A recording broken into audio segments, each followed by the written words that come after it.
Stanley cradled the bucket in a gentle embrace, protective yet delicate, assertive yet compassionate. Stanley clutched the bucket tightly to his chest. This was not the correct way to the meeting room, but Stanley had felt the bucket calling to him, telling him that the employee lounge was simply the place to be. And here it was. Had the bucket turned out to be correct? No, never mind. The bucket was wrong. Stanley took the door on his left to go back to the meeting room. No, said the bucket. don't go to the meeting room. Go somewhere else. The cargo lift, yes. Good, said the bucket. Now ride the lift all the way to the top. There's something up there I need you to do. Stanley did not question why or how this bucket was speaking to him. It should have alarmed him, of course, because buckets can't talk. But Stanley chose not to think about this obvious fact. He was firmly convinced that the bucket had spoken to him, and he unthinkingly did whatever the bucket asked. In here, said the bucket. Go into this dark room over here. Stanley once again obeyed blindly. Now pick up the phone, said the bucket. Whoa, hold on. Why did you unplug the phone?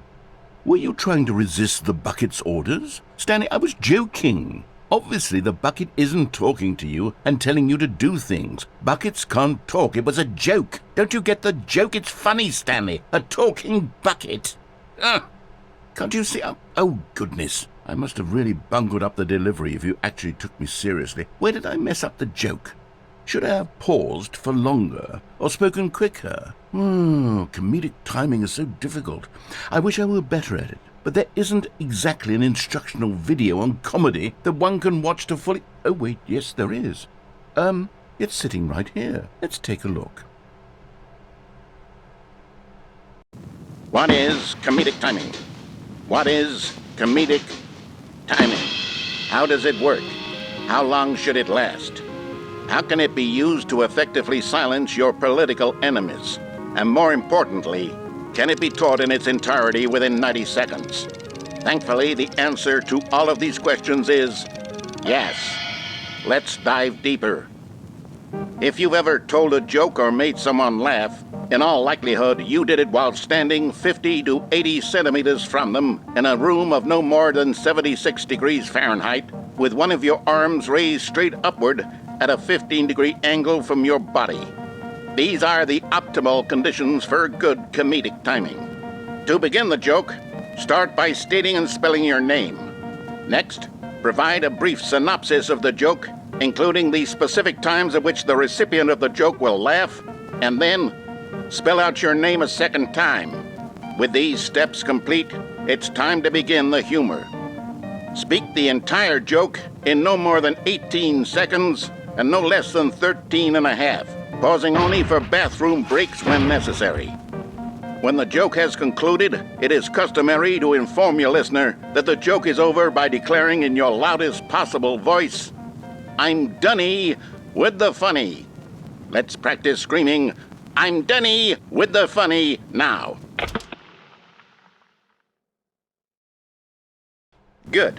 This saying is a perfect example of expectations management, which is the cornerstone of good comedy. Finally, it's time to hand out surveys. Collecting hard data from your audience on how rapt they were throughout the joke is the only way to grow or learn as a comedian. An effective survey should be no less than 10 pages long and should include the same question reprinted several times, just to ensure the survey taker is actually paying attention and not simply filling in answers at random. And that's all there is. With these strategies at your disposal, you'll have audiences doubled over in laughter and even tripled over in laughter in no time at all. Just remember to let them stop laughing at some point, you gut-busting little scamp. After all, we're each of us needed on the front lines of the war to fight the 12-legged invader who threaten our very existence and who very likely die in a hailstorm of bullets and mandibles.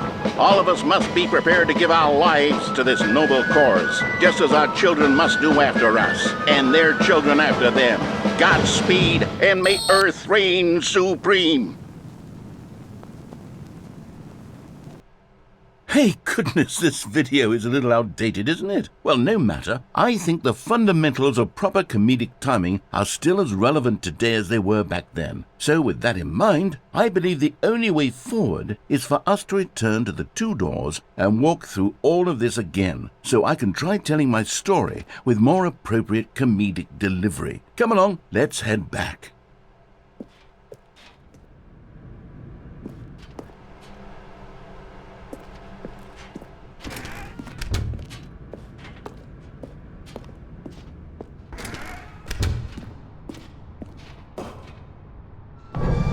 I can feel it. This time, I'm really going to nail the delivery. You'll be in stitches. A talking bucket, you'll say? How ridiculous. How absurd. What a hilarious concept. The king of comedy. That's what you'll call me. Thank goodness we had the instructional video. Otherwise, who knows where we'd be right now. Well, I wouldn't be the king of comedy, that's for sure. The bucket spoke to Stanley. The bucket spoke. The bucket spoke. Oh, I'll figure it out on the fly. No need to overthink things.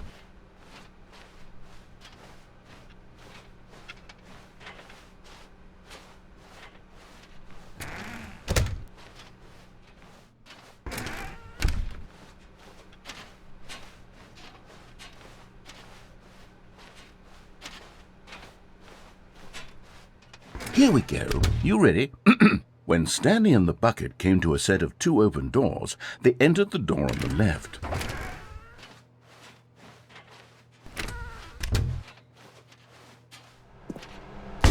What? We're back at the phone already? No, what's going on? There was supposed to be several rooms leading up to this. There was supposed to be a build-up to this point, a dramatic display of remarkable comedic wit which culminates in this scene with the phone. But now the timing's completely off. The joke will never land. Well, not the way it was meant to. And it's all my fault. I must have forgotten that the phone room comes immediately after the two doors room. What an egregious mistake. I've made a fool of myself. I don't deserve the title of King of Comedy. I'm nothing.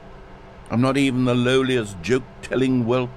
I think I need to go back and rewatch that instructional video again. Yes, surely that will help me improve my... Here we go. You ready? When Stanley and the bucket came to a set of two open doors, they entered the door on the left.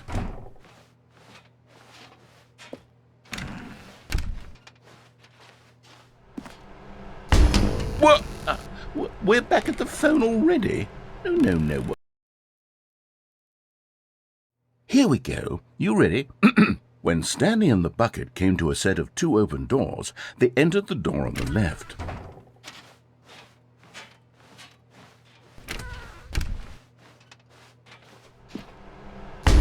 What? We're back at the phone already? No. Here we go. You ready?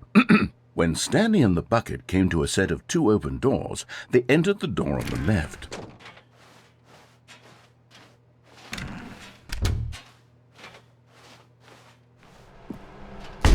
What?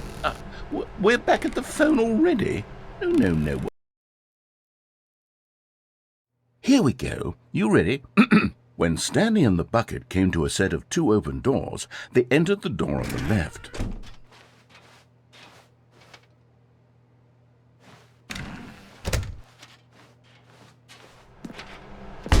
What?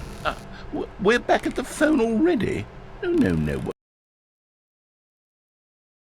Here we go. You ready? When Stanley and the bucket came to a set of two open doors, they entered the door on the left.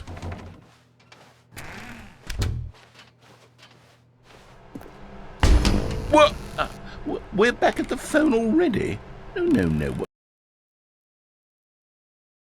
Here we go. You ready? When Stanley and the bucket came to a set of two open doors, they entered the door on the left.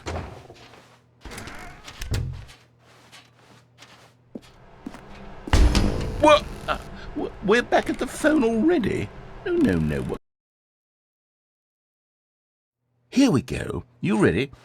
When Stanley and the bucket came to a set of two open doors, they entered the door on the left.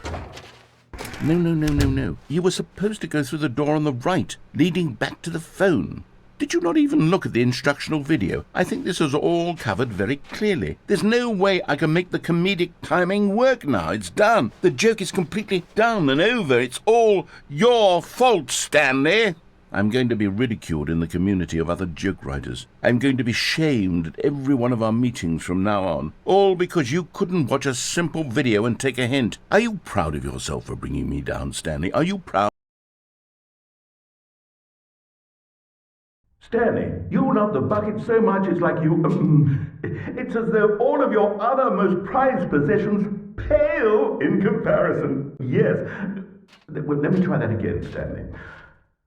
I heard that you are pale with shame over how unabashedly in love with a bucket you are. No? Still not? Is it the delivery?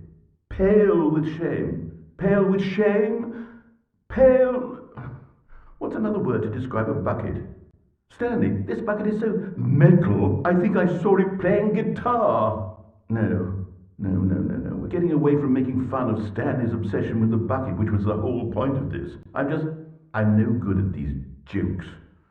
I need more instructional videos. That's exactly what it is. That's what will make me the king of comedy again. More instructional videos. Let's see.